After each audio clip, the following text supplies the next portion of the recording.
Welcome to the Trauma Symposium that is co-sponsored by McCormick Theological Seminary, the Chicago Presbytery, and also the Science for Seminaries initiative.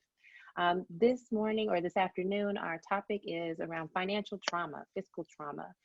We are joined by three amazing presenters who I'm so grateful that they're here joining us today. The first presenter will be Vanessa Jackson, a licensed clinical social worker. She is there in Atlanta, where she is the founder and primary at Healing Circles Counseling Incorporated. Next, after Vanessa, we'll have the Connie L. Lindsay, the Executive Vice President and Head of Corporate Social Responsibility at Northern Trust. And then we also have one of our alum, I'm very happy to announce, Kenji Korematsu, who joins us. He is a recent graduate from McCormick and also the University of Chicago. And I'm also very proud to say he is currently doing his clinical pastoral education internship. And so I'm just really grateful for all of our guests who have joined us.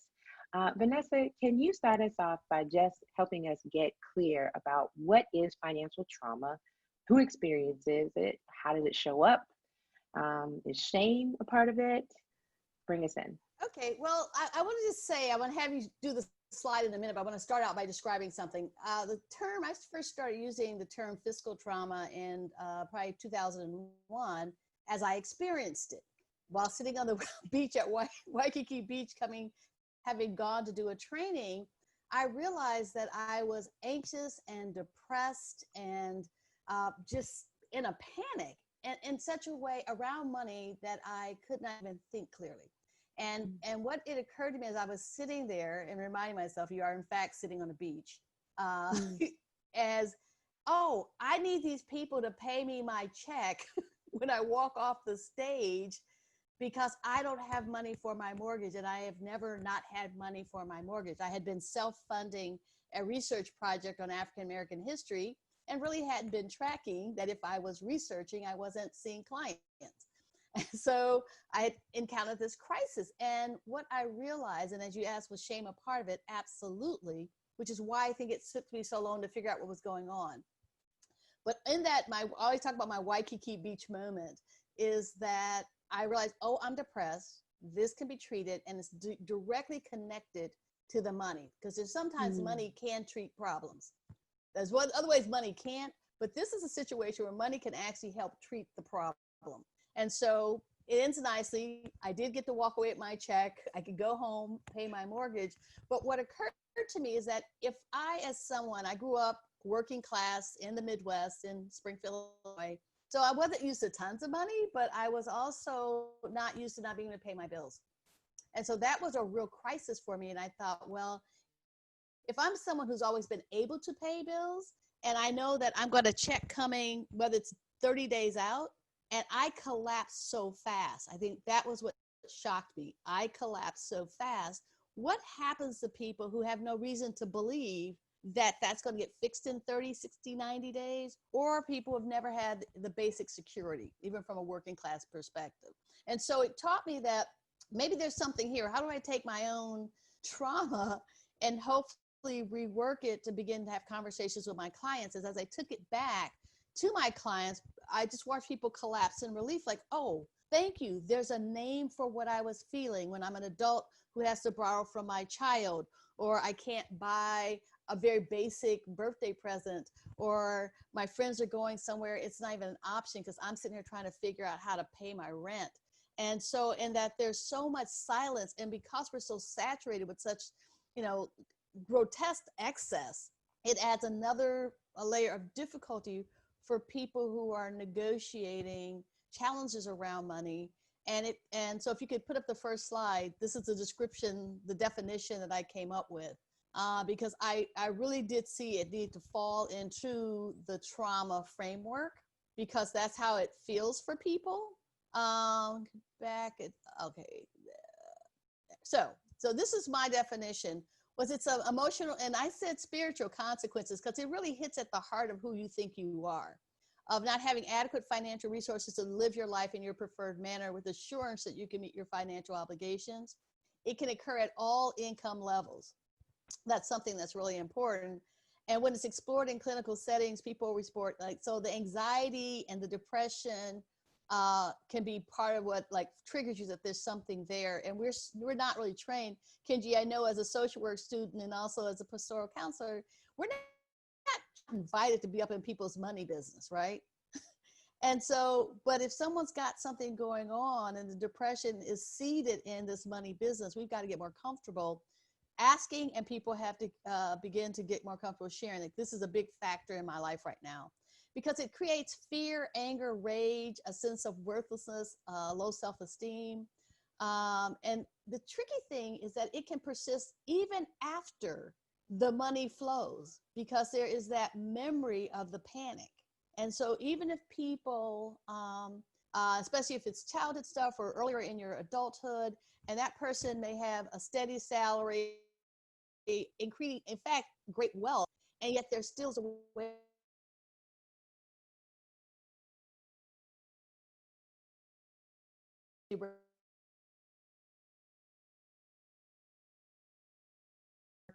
the perception and reality and experience of economic lack and how that affects people's sense of self and their relationship with other people. Because the thing about it, you can get isolated pretty quickly if your money gets funny.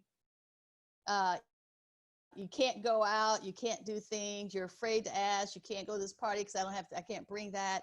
And so it has a really far-reaching impact on people and their communities. And especially when I talk to parents, it's like, how do you talk to the child when I can't do this for my child? And so it becomes a whole nother kind of interaction. Now, one thing that's really important when I talk about fiscal trauma is that it's always embedded. It's an individual expression of something that is part of a larger context. So external factors like that are social, economical, political, geographical, and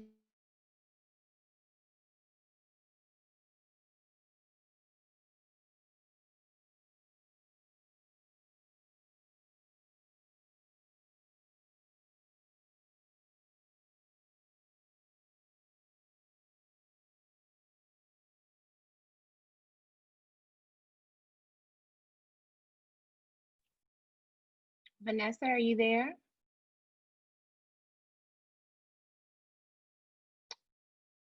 Vanessa? Oh, I'm hoping that she's going to come back. It was such an important moment. I'm hoping that she's going to be able to rejoin us very quickly. She was in the middle of an important piece. Yeah, it looks like she lost her internet for a second. I'm hoping that she's going to be able to be back with us. Before we move on to our next guest, I'm going to give her a second to try to rejoin us quickly. One of the things that I did note that was really important about what she was saying is that financial and fiscal trauma persists even after the money continues or begins to flow again, right? And so noticing that this is a kind of thing that happens and that might have a kind of a backspin to it, right? That you're kind of almost kind of a post-traumatic stress, that you have what you need, but you're still recalling what it was like to not have what you need, right? I think another piece that she was talking about was the isolation, right? That when you don't have what you need, like literally your social circle becomes different, right? For a lot of different reasons. For one, you can't join with people like you normally had been able to join with them. But then another part of it is that you don't want people to know, right? And so I think that kind of connects with what she was talking about, shame, especially when she began to talk about parenting, right? The whole notion of if you're a parent who's not able to provide for them, for yourself, let alone your kids, how do you explain that to the children who may have never experienced that before? And then furthermore, how do you explain it when it's never been a norm to have what you need?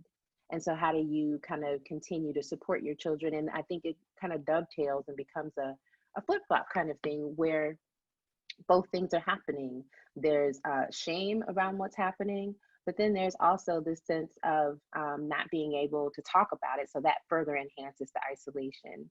I think Vanessa is coming back to us. I see her reappearing. You know, we're all navigating this important technology world.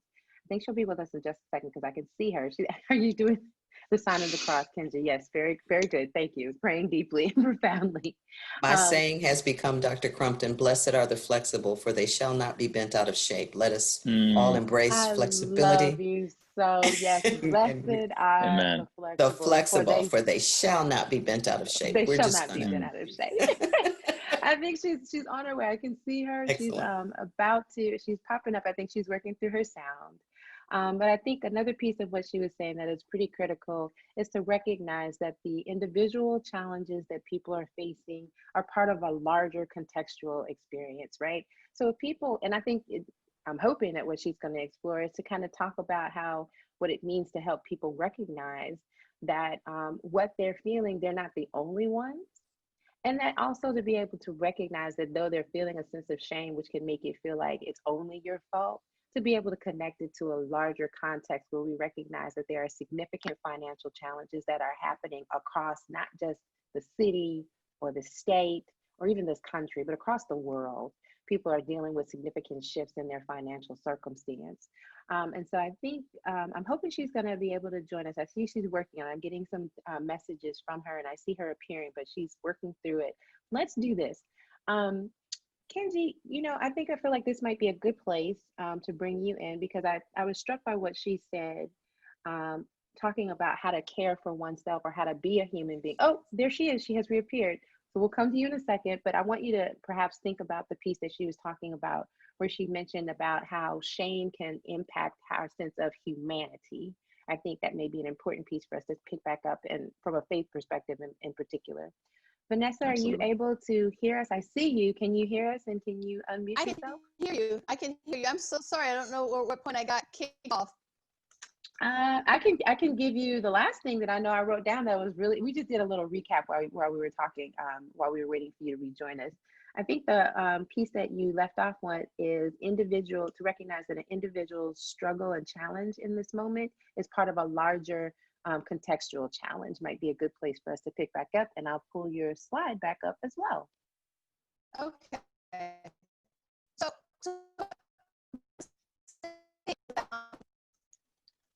Uh-oh, I think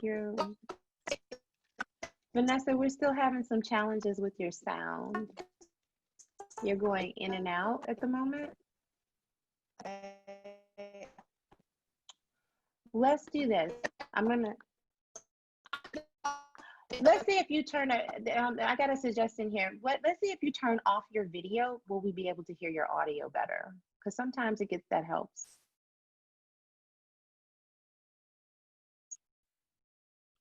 okay, is it off? Yes, and we can hear you clearly now. Okay. Let's see if it can get a little better. It's still a little jacky. Okay. Let's go for it. Let's see what happens. Let's see if we can make it through. If not, we're gonna go ahead and I'm gonna take these out.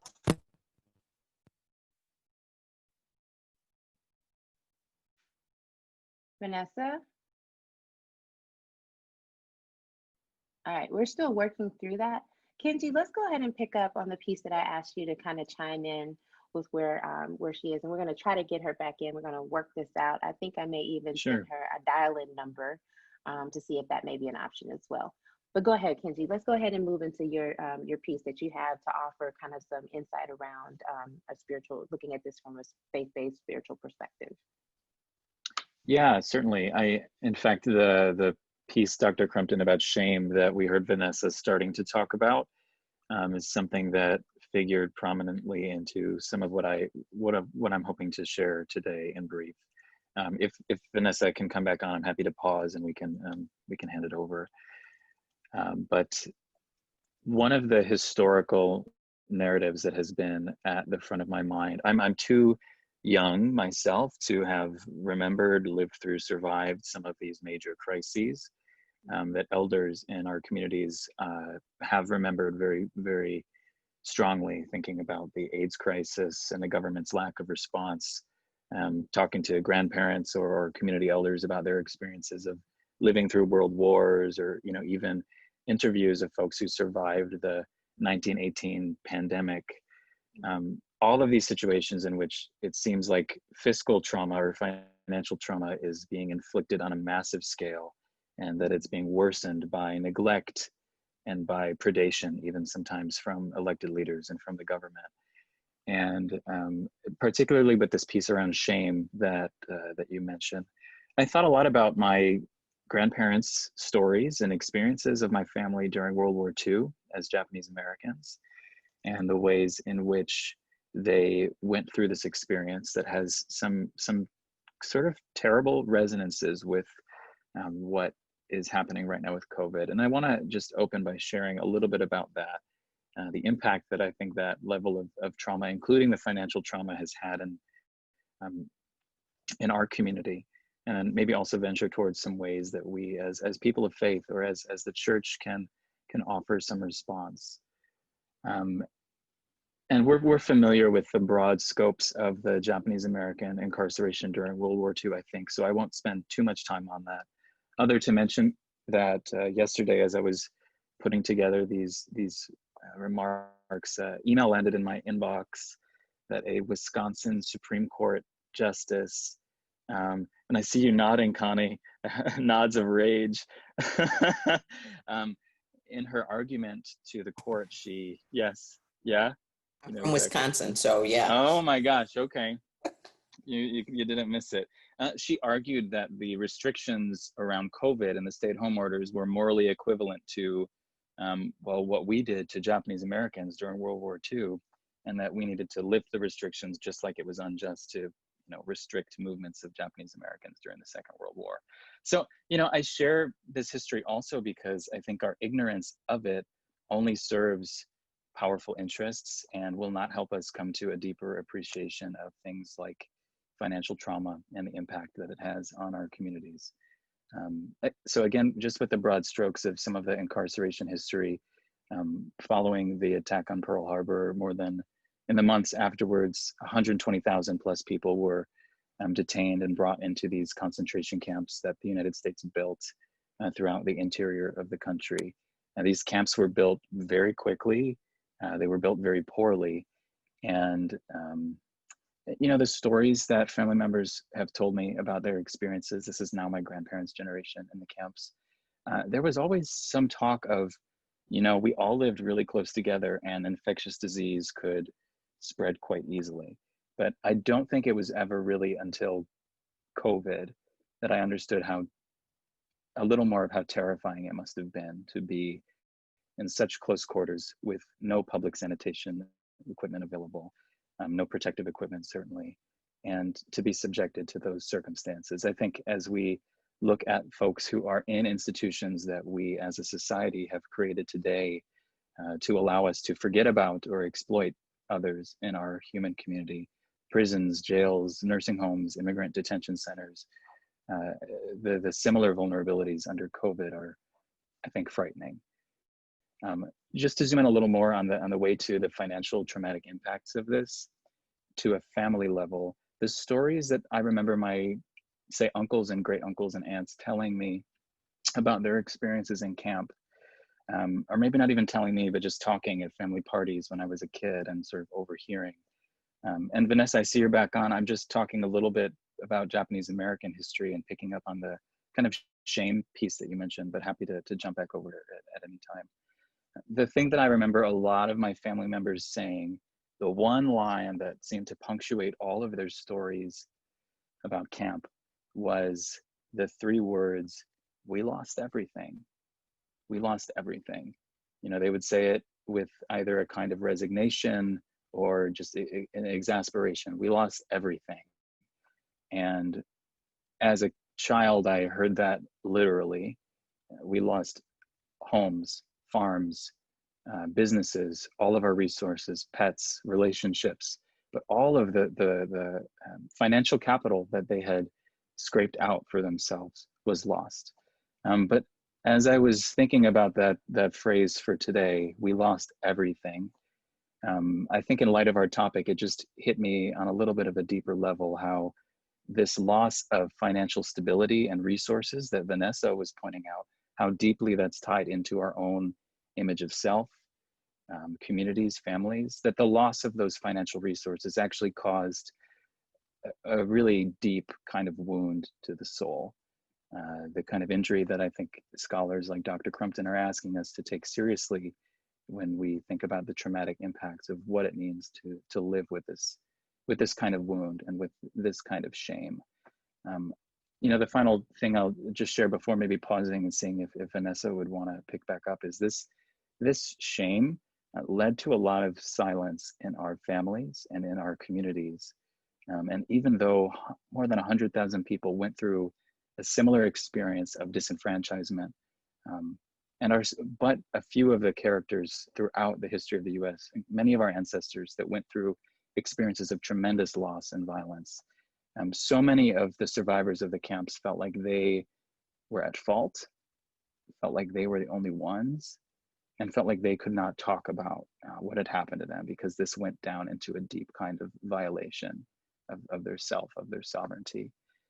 Definitely have kind of more thoughts turning to the spiritual nature of how this affects us and how to think about stewardship in a sense that is holistic. But maybe I can just pause there and see if video and audio are working okay for you, Vanessa. That's all right, Dr. Crumpton.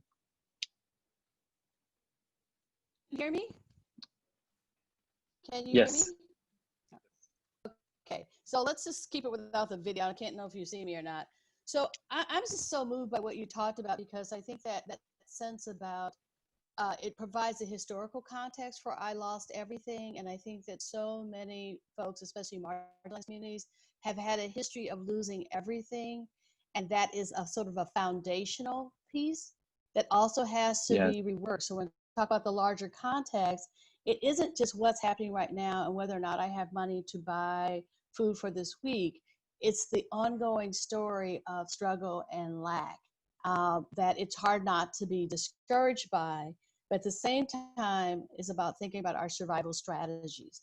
And so in thinking about the physical trauma, it's that you've got to look at it on so many different levels. And Kenji, when you talk about the story, it's like it's embedded in the stories, and that's why people need to be able to talk about what happened to me. How is this stirring up other stories about lack and loss, and what else is underneath that, as I begin to create strategies for how to move through this.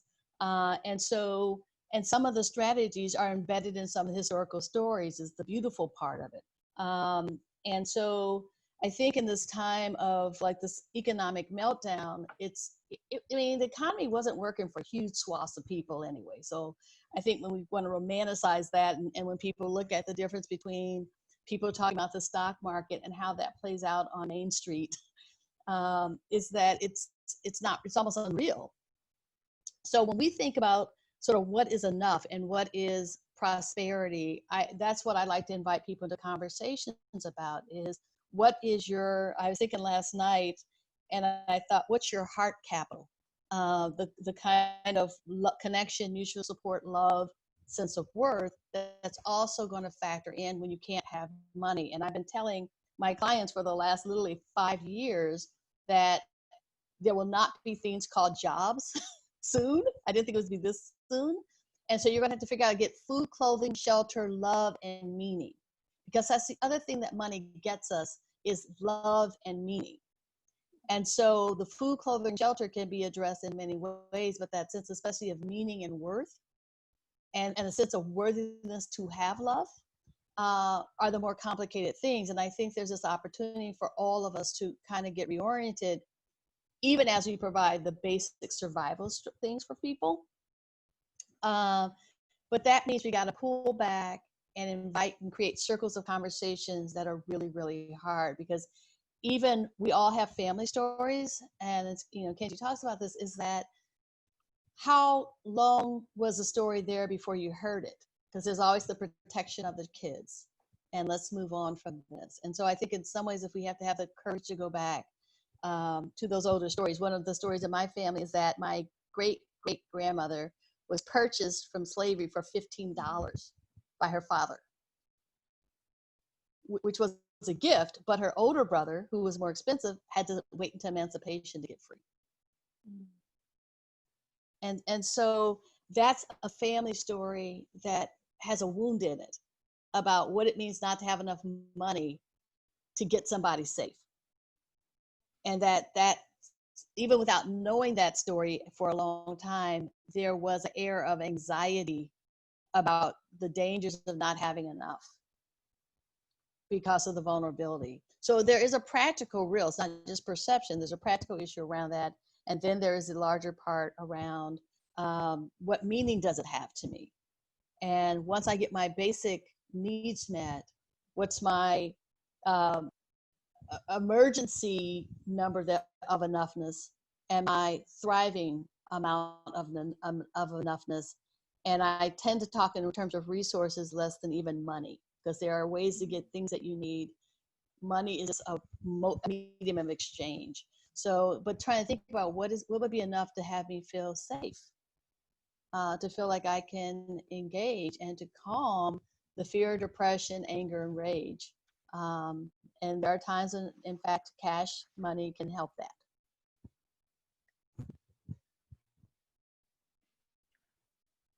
Vanessa, I have a question, if I may. Sure. Yeah. You mentioned fear, anxiety, depression, those things are clinical concerns, right? But do they show up in a particular kind of way when it comes to money, right? So there's general, behaviors that are associated with when we notice that we're dealing with anxiety or depression. But is the expression of fear and anxiety related to financial and fiscal trauma, does it show up in ways that are particular, right? Like hoarding money when you actually have it to spend it, or not recognizing, I'm just kind of trying to get a little specific around how it looks. Exactly. There's something that I think I talk about for myself is that I can get pre-poverty. Like there's a number that's before the actual number of zero where I can start getting anxious about money.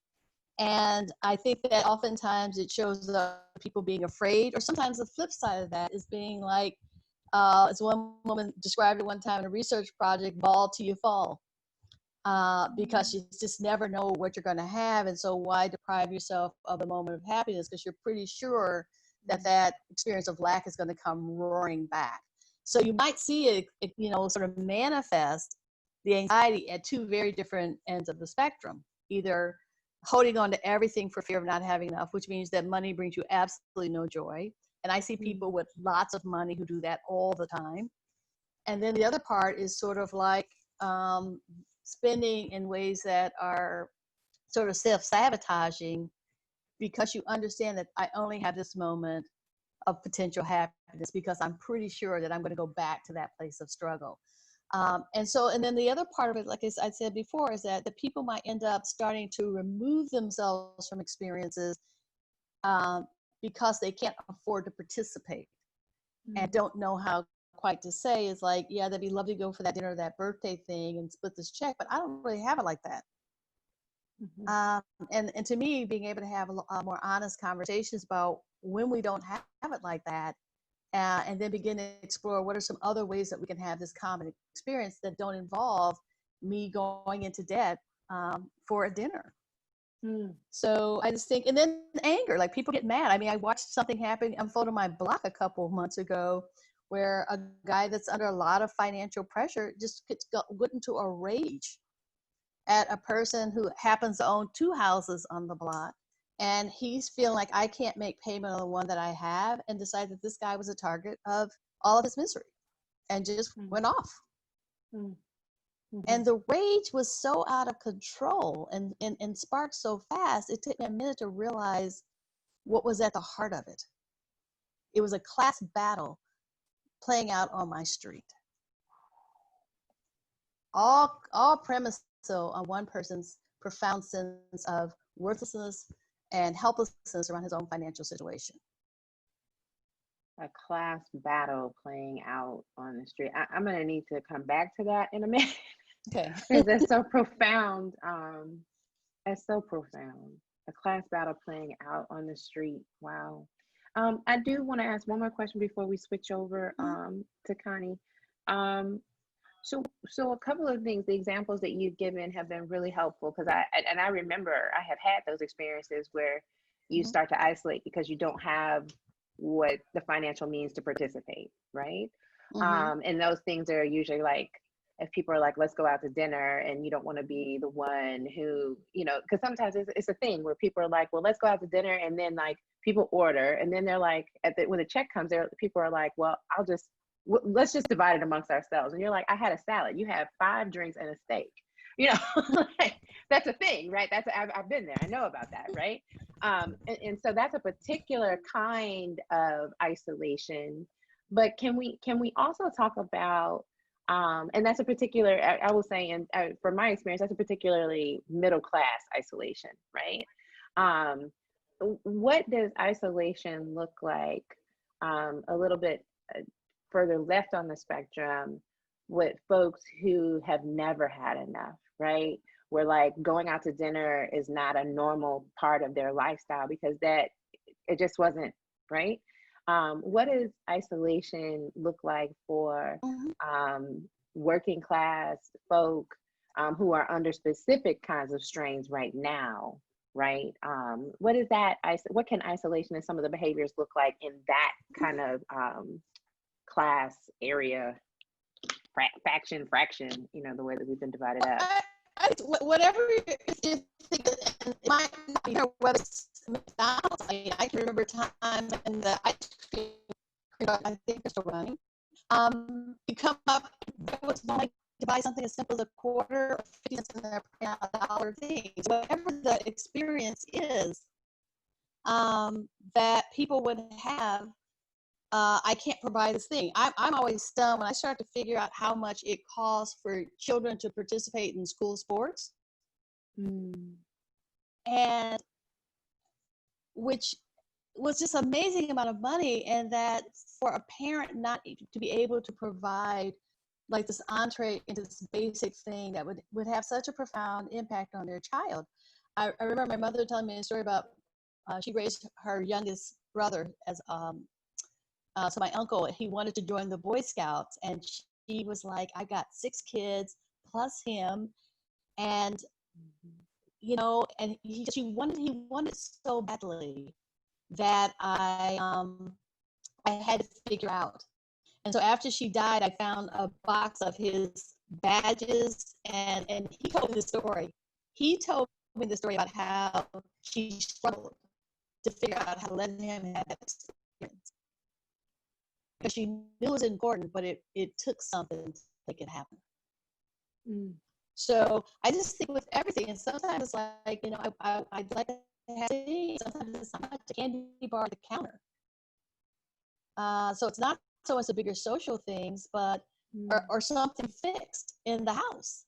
Like what seems a small thing is that people are like, why is that window open? Why didn't they fix that glass? Because I don't have the money to fix the glass. And so there becomes this judgment. And so there's all kinds of things you see. People aren't just not fixing their houses because they're trying to be trifling. They're not fixing it because they don't have the resources to do it. So it shows up in so many different ways. And there's so many judgments about, well, you've got that car, why don't you have this thing? And maybe the car gets me to work. The window that irritates you when you walk by my house is not as much as a priority. Good. And to have a little grace that a person has thought about how they've had to manage their resources. Grace about people managing resources. I just wrote down a few really important kind of sound bites from you.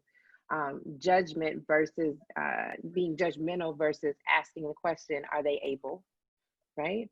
And if the answer is no, then to be gracious about that, right? To not place expectations or shame, shaming behaviors, or the shaming silences, or the shaming side glance, or the shame where you don't even ask them to be a part of anything because you just don't even want them to be involved, or you're afraid, or a lot of different things. But to move forward in a space of non-judgment and grace. Because the truth of the matter is, the way that this economy is moving right this second, any one of us, right, we're at the mercy, right? And I think one of the things I'm picking up from you is that what we have is one another, right? To be able, I appreciate what you said earlier about the question isn't always, do you have the money? But the question is, do you have Can I throw one more thing in? And this Please. resource people is, yeah. So here's the thing. So there is a film that came out after 2008 collapse, from which apparently learned nothing. But it's called Close to Home, and it was looking at people who are relatively wealthy on the Upper East Side of Manhattan. And what occurred to me when I was watching is a PBS film is that they don't know how to be poor. So you're running through, burning out your savings and 401k, trying to maintain a lifestyle, whether that was vacations or private schools. They did not know how to be poor. And looking at the stunned, depressed looks on their face was the same as anybody that I might see in my neighborhood who's struggling. And so there's a piece around how we also have to get unhooked from these expectations of performing wealth. Yeah. Yeah. That further aggravate our situation and compound the fiscal. Mm-hmm. I appreciate that, performing wealth. Yeah, which happens across classes. This kind of keeping up appearances, or as my grandmother would say, keeping up with the Joneses kind of thing. Absolutely. Vanessa, this has been so insightful. I'm really glad that we were able to get you in and get this, hear these things from you. I want to switch over to Connie Lindsay, because what I did take away, one of the many things I took away from what you were saying, Vanessa, is that there are some things that money cannot fix, but then there are some things that money can fix, right? And so one of the things that we'd like for Connie to speak about, in addition to she's got a few resources that we're going to share on a slide and of course make available, is also kind of to talk about financial practices as we're kind of implementing some of the things that the shifts in thinking and ways of being that you're recommending, Vanessa. There are also some financial practices that need to accompany that, right? And those financial practices may be individual, but they also may be for folks who are responsible for others, right, in terms of organizations. So for that, we're going to ask Connie to talk a little bit about the sound financial practices for leaders in times like this. Go ahead and Connie, and let me know when you're ready for your slide. Okay, I'll just start out by saying what a privilege and honor it is to be here to not just share thoughts and ideas, but as we open our hearts wide to learn new things and to really be transparent and authentic with each other and all the listeners, and to level set, as Kenji was telling his story. I grew up in a very poor area of Milwaukee, Wisconsin. We didn't have a lot of financial resources. And my brother used to joke and say we were P-O, not poor, because there was no O-R as an alternative. So we would talk about that oftentimes, but there was the foundation of community in my faith-based community at my church.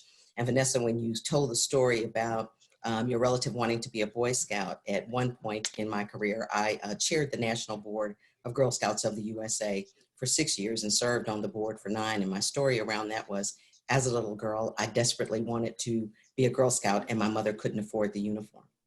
And so I too longed to be a part of Girl Scouts because I'm an introvert. And so I was incredibly shy and thought that would be a great way to become a part of a group where it was okay for me to be who I am. And the women of my church, my godmother and others, came together to provide the uniform and the things that I needed to become a Girl Scout. And I thank God that my mother lived long enough to see me stand on a stage to accept the role of Girl Scouts of the USA. So what we can pour into individuals by that support of community and knowing that we are not alone. We're talking about how we're in this together has become a phrase, but that has been a part of the narrative of my life.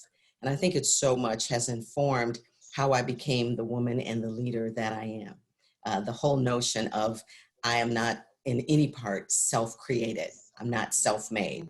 I'm a part of all of my experiences, and the people who wrote on the tablet of my heart as a young girl.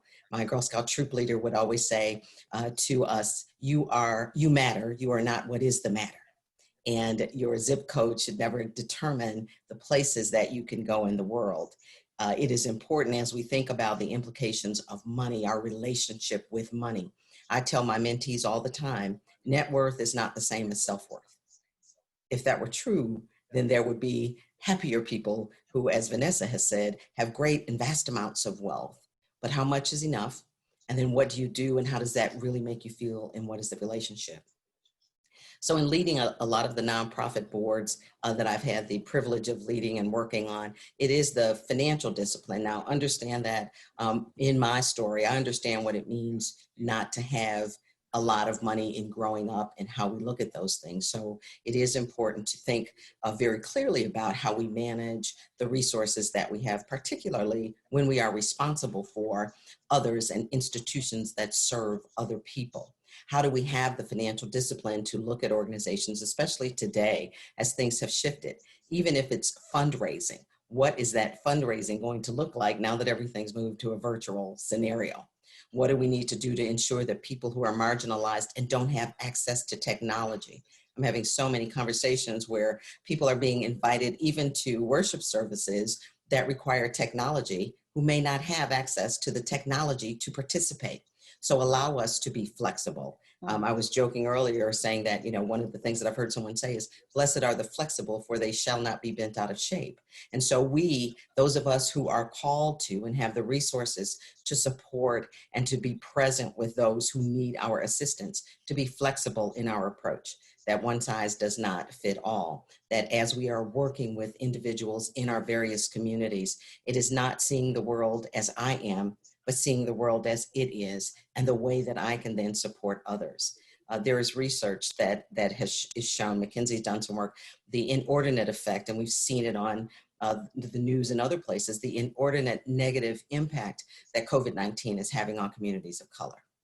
And because we are already under-resourced, have less access to healthcare and those other things that can make life better, we are just having a tremendous impact. And what are those financial implications? What will those jobs be that we can move forward to? How can we help people point to resources? And what can each one of us do individually to be of use and to be supportive? There is an African proverb that says, if you think you're too small to make a difference, try sleeping in a closed room with a mosquito. So I encourage all of us to do that thing that we can do. The financial discipline, if you are in a nonprofit organization, certainly of adjusting the cash forecasts. We're seeing that now with churches and places everywhere. How are you able to think about what it is that you can do to continue to serve your parishioners and members of your churches and faith-based organizations in a different way, and also to sustain that financially? There are no easy answers. None of this is something that's going to happen quickly. It will require us to adapt and adjust, but also to be transparent enough to ask for help. And when Vanessa talks about fear, anxiety, and depression, it is important for us to understand where those behaviors may be manifesting in different ways. All of us are not as trained as Vanessa is, but even as lay people without specific skills, to understand how the language of finance often can be extrapolated to an emotion. We speak about money in the same way sometimes as we speak about feelings. Time is money. All of the things and adages that we've heard relative to our relationship with money. And I could not agree more that oftentimes equating the value of a human being based on how much money they have. And I am in no way suggesting that those who have wealth are any less or worse than in many cases, but it is important for us to continue to reach out and to be available to support when and how we can. And you can put up the slide now, if you would, Dr. Crumpton. These are organizations that are available. I'm not endorsing any particular aspect of it, but certainly there are things that are available to people who need assistance and help. And during this time of us being, I'd say, separated and needing to be able to reach out, that as those new opportunities come about, for us to be able to communicate that, to share, and to provide the kind of support that will become necessary, because everyone is affected by this.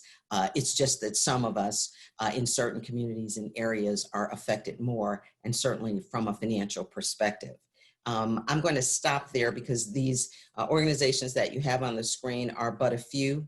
I would encourage our listeners to look into them if there are questions that they have about that. There are different local community organizations that are providing support, and how any of us, if we are able to contribute to those, but to make sure that we are checking on our neighbors, that we are being able to have conversations about what might be missing. This is not time for us to be judgmental, as it usually never is, but it is definitely a time for us to be in partnership and engaged with one another. And I'll stop there and we can move to Kenji. Wonderful. Thank you so much, Connie. I'm going to go ahead and in just a moment, I'll be able to upload the slide into the chat so that people, if they are interested, can download it there. It will also be available on our website alongside of this video. Kenji, did you want to come back in and follow through Yeah. with on our pieces here? Yeah, that'd be great. Thanks, Dr. Crumpton. And, you know, Connie, from one of the, thank you, Vanessa and Connie, for sort of setting up the core of what we're talking about. I think in particular, there was something that you said that I was muted, but I chuckled to myself you said, I'm not a self-made person. And I think that is so important because it feels like there is this myth here in the US, in the West, maybe more places than that, but it's this fiction that a lot of us make moves to purchase, which is that we are our own independent, self-made, you know, we have all of these bootstraps kind of images in the background too. But I think even folks who I think a lot of folks are vulnerable to this idea that we are somehow enough on our own, that we are the masters of where we are today. You know, this is also, it strikes me as particularly gendered. Men are much more likely to report than women that being able to provide and having financial stability and security is an essential trait and characteristic of what it means to have worth as a human, to be a man. And with these sort of long-standing cultural expectations about what it means to be a man, and also we know of the job losses being accelerated by COVID. How is this impacting, certainly not only for men, but especially for folks who have some of these cultural expectations, and their ideas of worth and of identity, of things like belovedness. I kind of want to step back to what I was beginning to share a few minutes earlier, which was this piece that Vanessa also and Connie resonated with, of we lost everything. And how many of perhaps ourselves or our parents, grandparents, great-grandparents have said a version of this same thing. You know, I think even about my maternal grandmother, who was Italian American, who lived through the Great Depression, and for the rest of her life, I would go over to her house as a little kid, and she would serve us drinks in little yogurt cups. And her logic was, well, I can't buy cups because we need to save money, so we'll just reuse these yogurt cups were like 20 years old by the time I was 4, you know, drinking out of them and stuff. But I think this is just one kind of small, maybe humorous example of how our embeddedness in future generations will be affected by our ability now to work through and to understand the fiscal and financial trauma being inflicted by COVID. I think that's what I heard, some of what I heard Vanessa pointing to. And the response to this massive financial trauma on a large scale, I think Connie lifted up the way the government has been unresponsive and even accelerated some of the problems that our communities are facing. This idea that wealth will trickle down never seems to happen, that a rising tide will lift all boats.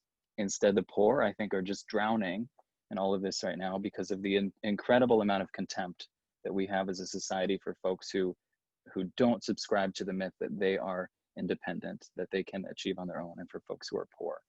So maybe just as a closing thought, to turn to more personal, more local, more communal ways of responding to to what's happening and to the wound that this is causing for our spirits.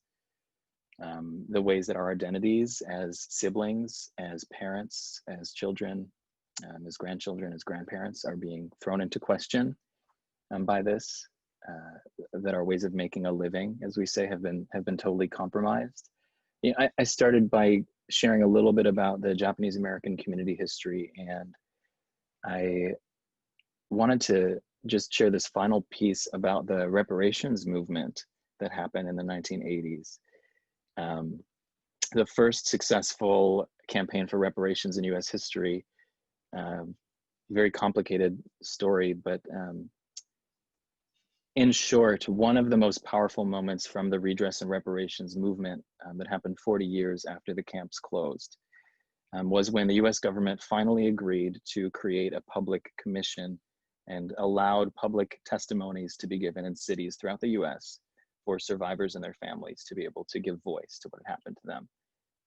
Again, I'm very conscious of how that moment, that testimony giving, has been robbed and stolen from so many communities that have been exploited and oppressed by in our nation.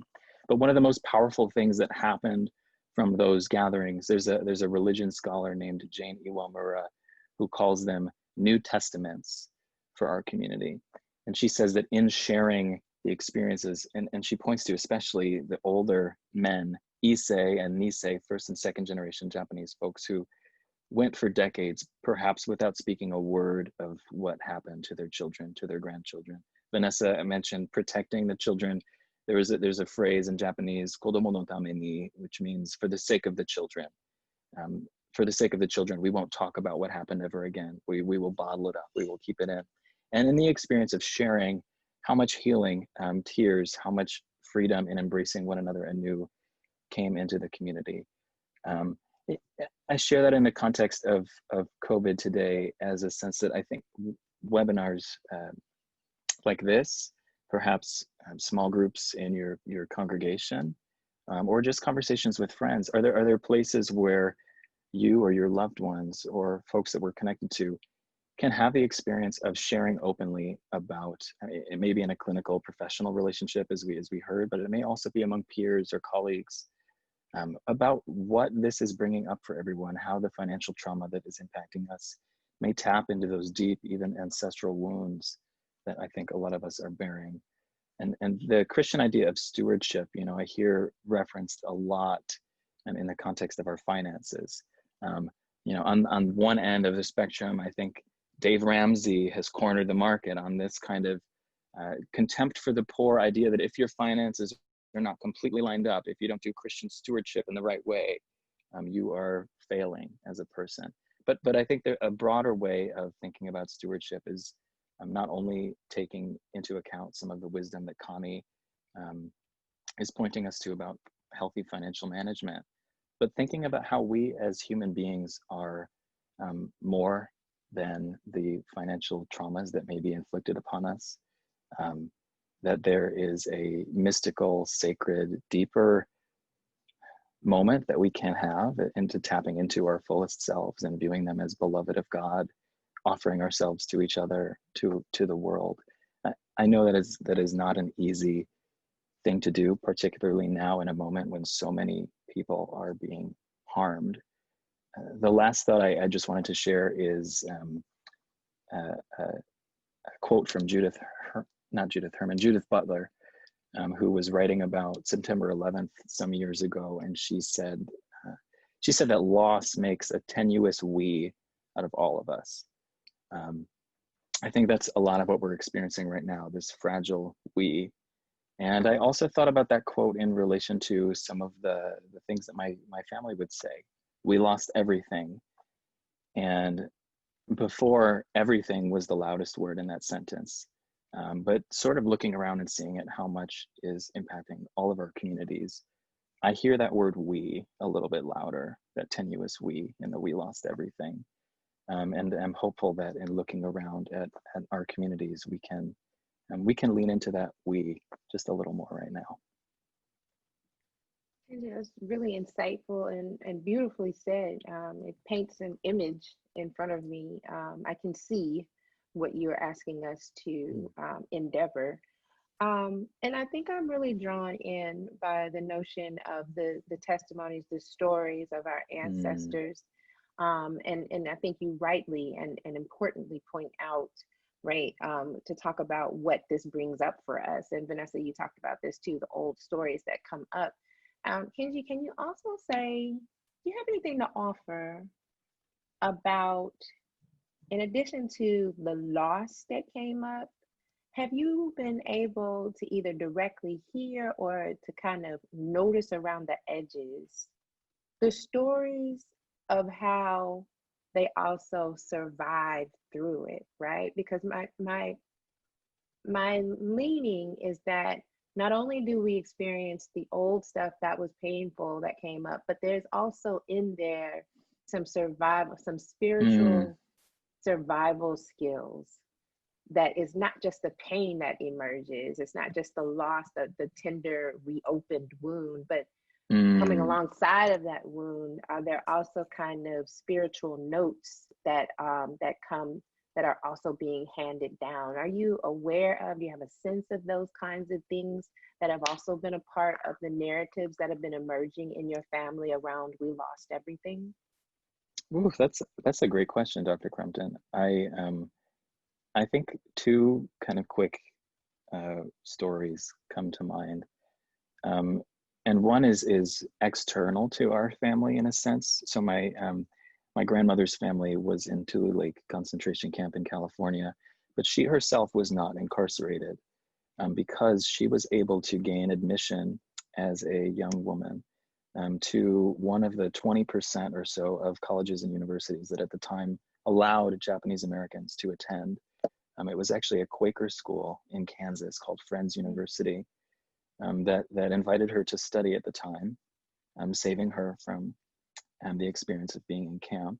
And the stories from that experience with her and her Quaker roommates, and my grandmother was Buddhist, but this mystical community of friends, they call themselves, I know, that came alongside her and that set her trajectory of life, sort of bound it together in love. She never forgot and never became a Christian herself.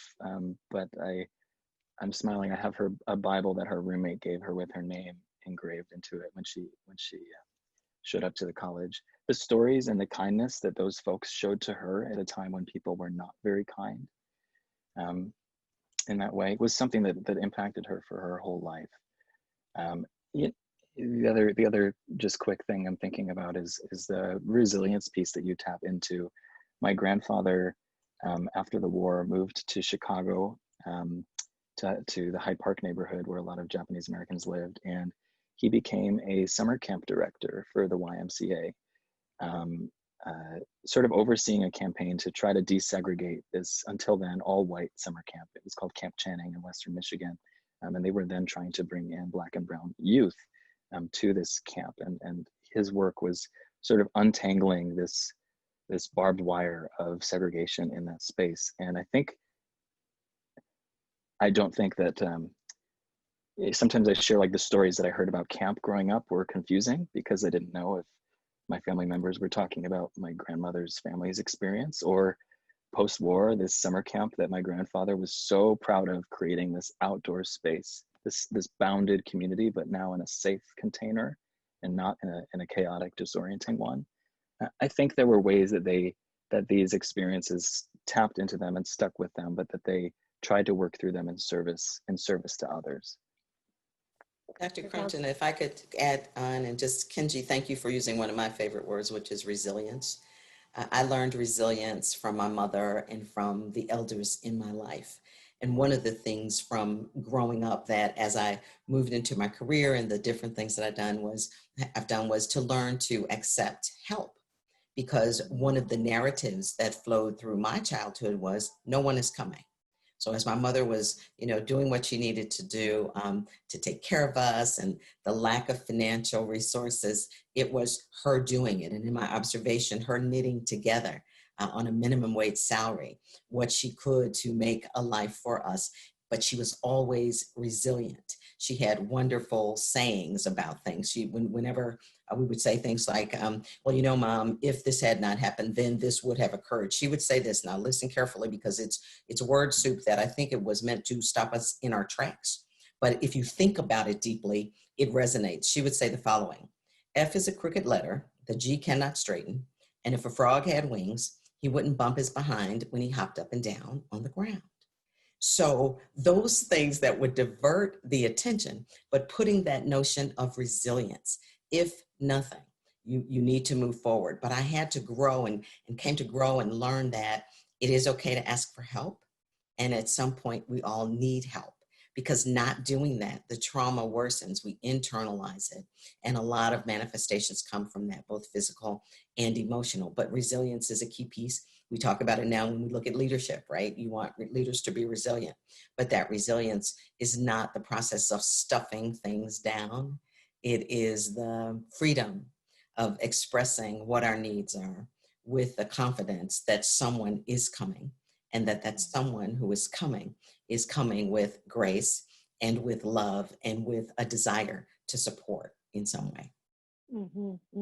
I love that, the importance that you're helping leaders to recognize, right? That while they're responsible for others and responsible to themselves, they have to first be responsible to themselves. You cannot just stuff stuff down, right? Like the fear of having to say, I don't know, or we don't have enough, when you're responsible for others who are also responsible for others, kind of an exponential, the importance of doing self-care or getting help and being transparent, because the impact is exponential.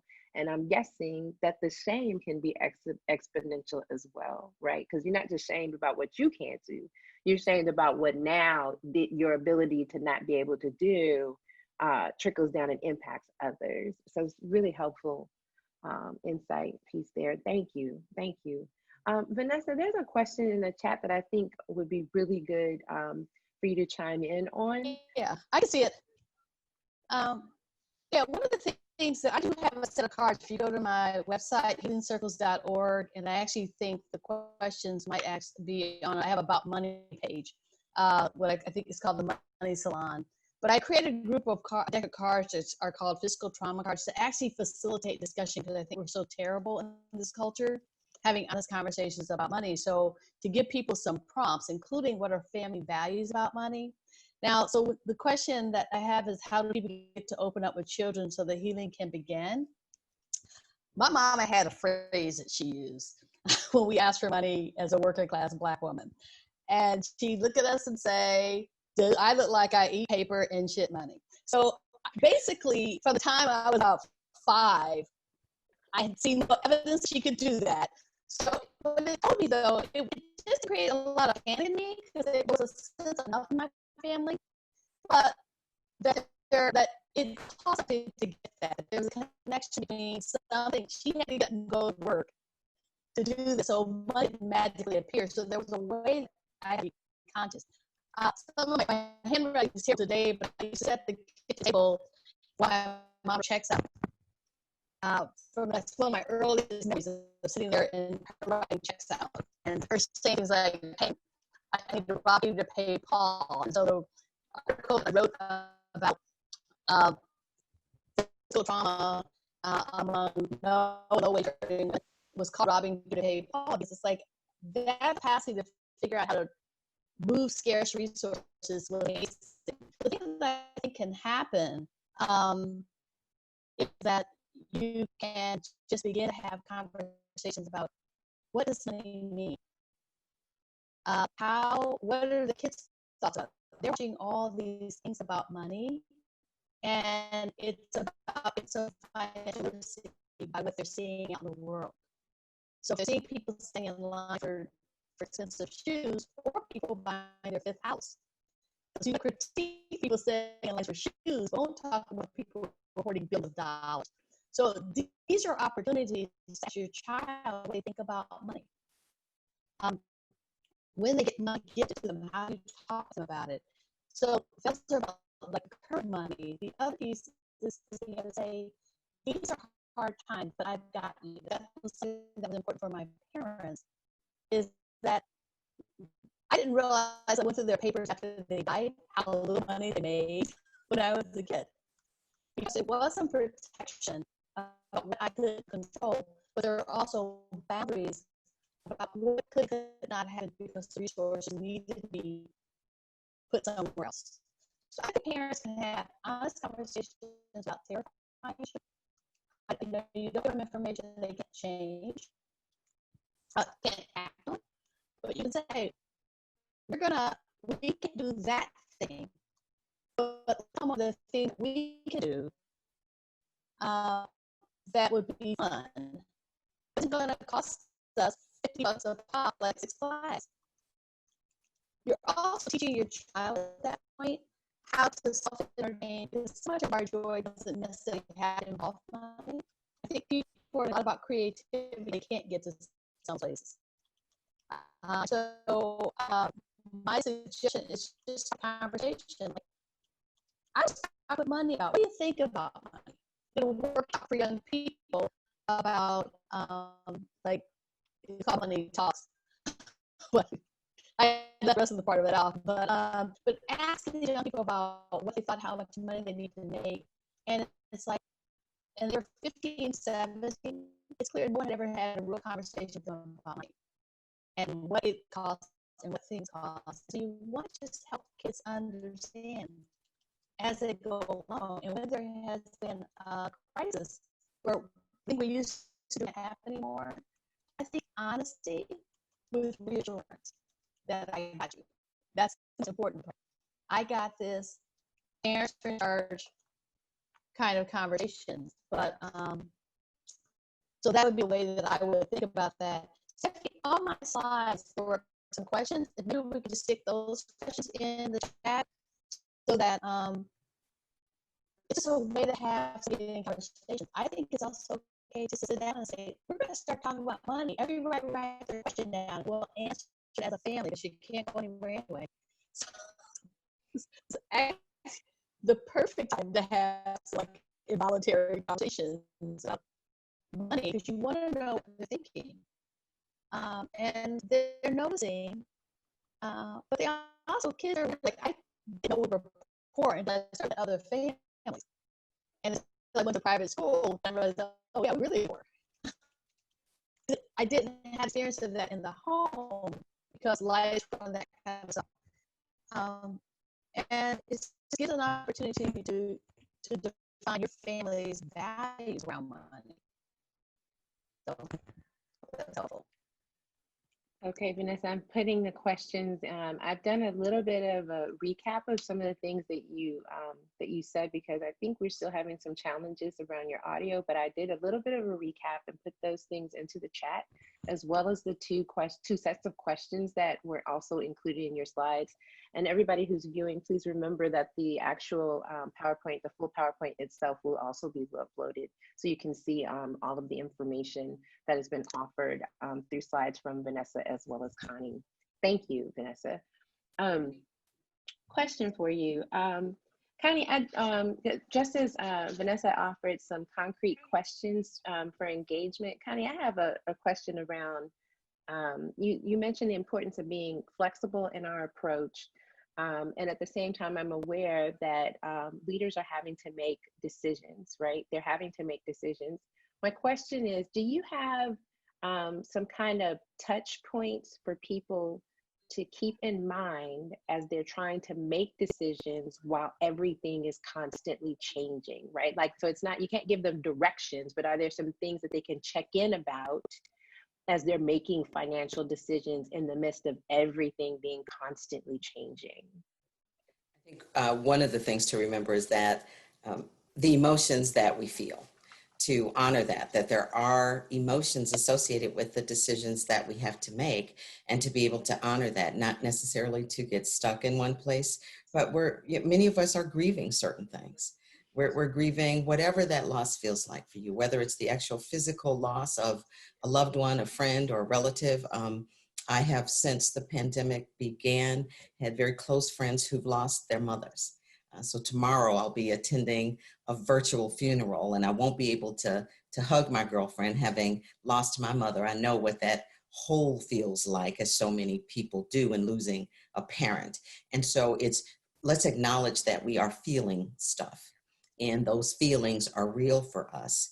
And as a leader, it's equally as important that for whatever it is I'm going through, that I'm not infecting people with that, but that I would prefer to affect them by certainly being transparent, saying what I do know as well as what I do not know, being very cognizant that the decisions that I make affect people in their lives. So it's not just moving numbers around on a page, while certainly that gives me an answer to something, but knowing that once that decision has to be made or will be made, that it will affect the lives of some person or persons, and having a really good, clear understanding of mission and strategy and all of if we're talking about an organization specifically, the financial metrics of that organization, because the difficult decisions of what we will ultimately, in some cases, have to let go, what is worth saving in all of this, because sometimes we get attached to notions and ideas and the way things have always been, and it's being willing to think very radically and differently about what it is we're trying to achieve. I've seen organizations come together out of necessity because alone they could not survive. So thinking very clearly and strategically about mission, purpose, and goals, knowing every decision will have an impact on a human being down the line, understanding the financial structure and what those financial decisions and implications are, and being willing to be uncomfortable. The other part of the work that I do is in diversity, equity, and inclusion. And I say often I have become very comfortable with being uncomfortable, because the questions that we have to ask and some of the truths that we bring forward make others uncomfortable. And it doesn't make me always the most popular person at a party, because I'm the one who might ask the question of why aren't there, more women, more people of color, or whatever, engaging in a process. And then to also have a small group of people with whom you can be transparent and honest, because self-care is so important in this moment. To have those sacred spaces where we can bring forth our ideas and our concerns, and know whatever the practice is that you choose. For me, it's prayer, it's meditation. However, we can practice that self-care and that self-love, knowing that it is forever changing and there is no new normal. I don't know that I subscribe to that term. It is what is yet to be, because normal wasn't working for everybody before we came into the pandemic. Mm-hmm. Okay, wonderful. I've also put some notes into the chat also from what you were saying as well. The chat is a really great way for us to keep up with things. Let's see, we've got a comment also about having to assess who may even need to consider who is being injured or exploited as we're thinking about decisions. And I think that speaks a little bit more specifically to the morality, right, of the morality of decision making in a time of crisis, right? Is that also a part of a leader needing to consistently bring the organization to visit and revisit how the decisions are connected to the mission and vision, like the how of who we say we are, kind of thing? I think because it is, as I said, it comes down to people.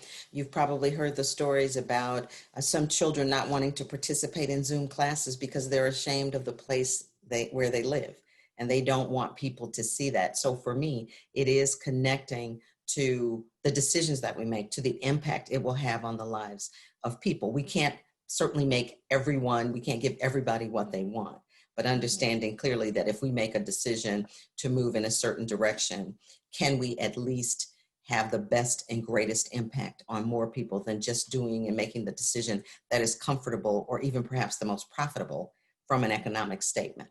Those are two things that I think are important. And then to be the voice in the room who are asking those questions, because it's not always easy sometimes when people are with peers to be the one who's going to say, this is just, I don't think this is optimal. It might make us feel good for the moment, but to challenge those conventional ideas and ways of doing things. Mm-hmm, mm-hmm. Thank you. I do want to ask, as a way, we have a few minutes left, but I want us to kind of, I'd love to hear from you all, from your various perspectives, the areas that we've asked you all to enter this conversation. What are your greatest concerns around the financial and fiscal trauma and situation that we're in? And what are your best hopes, right, out of that, right? Because I think it's important to name what we're concerned about. And I think it's also equally important for us to not stop with the concern, right? Because we've heard about resilience, we've heard about transparency, we've heard about relying on the stories that come before. So I want to just kind of offer that question as a final round robin for you all around your biggest concerns around financial and fiscal trauma, and then also your greatest hopes out of that.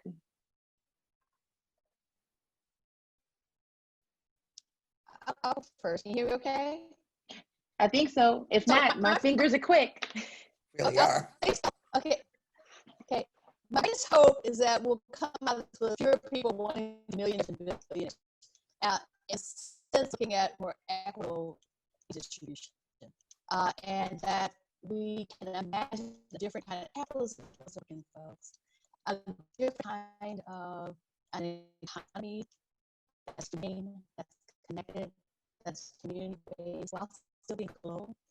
And I just think the more that we can clear out what we need to thrive, not from a dollar figure, but from a life experience and connection, we're better. And so I have this opportunity to reimagine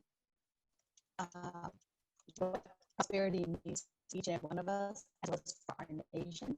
We have people who are looting the treasury as we speak. And it's got to be different. And so this is not something that's going to wrap up in August, folks. Just another thing.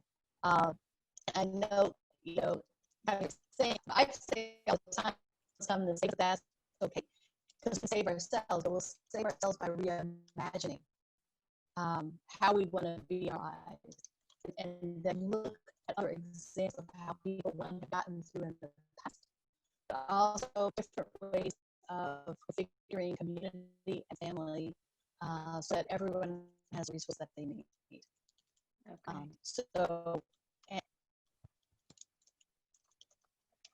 I've done some shorthand notes over in the chat. If you can, because we were losing you a bit, but if there was anything else that you would like to add to that, I think the panel, the community would love to hear from you over there in the chat. And Kenji, would you go ahead, please? Yeah, my priest sends out weekly emails to our parish, and sometimes she has lines that are quite funny to me. So in relation to this question, Dr. Crumpton, she wrote maybe a month ago, "Hi everyone, are you enjoying this time of being at home and taking some time to spend time indoors? Me neither." And then went on to say, like, "This is actually really hard, and I'm also having a hard time with this and feeling this enthrall to needing to be productive or just be totally inert." And I think, she emailed something else a few weeks ago, thanking our parish, thanking our congregation for she said, "I have heard so many offers from people in our church to bring groceries, to shop, to deliver, to help with the food pinch."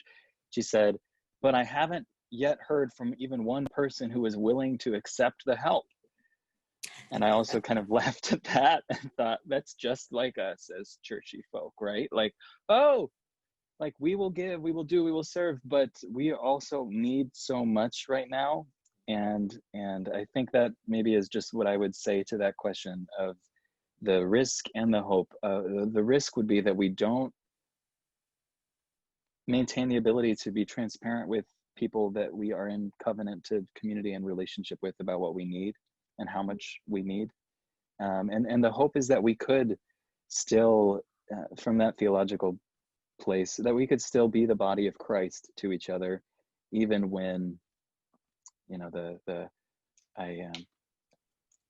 when the eye is covered in another room, and when the ear has a faulty Zoom connection, and when the foot, is that we could still somehow find a way to cohere across these things. And being a part of the conversation today feels like an important way for myself to enter into that with you all. So thank you. I think as I think about all of the inequities that have been revealed as a result of the pandemic, And when I hear people saying they're so surprised by what they see, I remind them that this is not new news. The suffering, the inequities, the injustices, all of the things that we see that grieve my heart to my soul about this myth of lack, because there is enough, but it's how we distribute that and what happens with that. But my hope has been, as I continue to hear from other people about what they can do, what they're willing to do.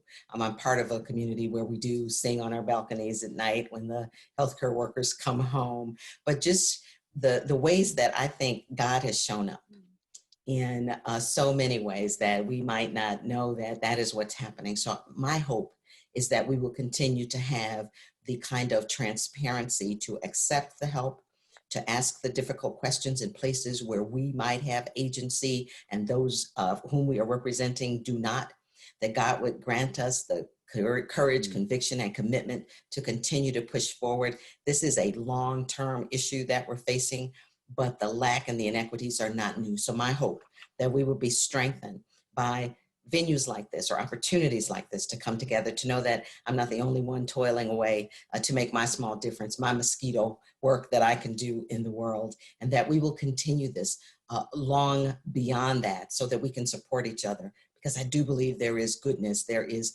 hope, there is help, and there is a will to continue to make it better for folks who are suffering and struggling so much. And that as the world is redefined economically, that I think new things will be created. And I continue to pray and work for a better that will benefit more. Beautiful. These were so amazing, your responses. I appreciate your honesty about your concerns, as well as also the reality, the hopeful reality that you also offered too. As we move forward, just want to make an announcement to the gathered community.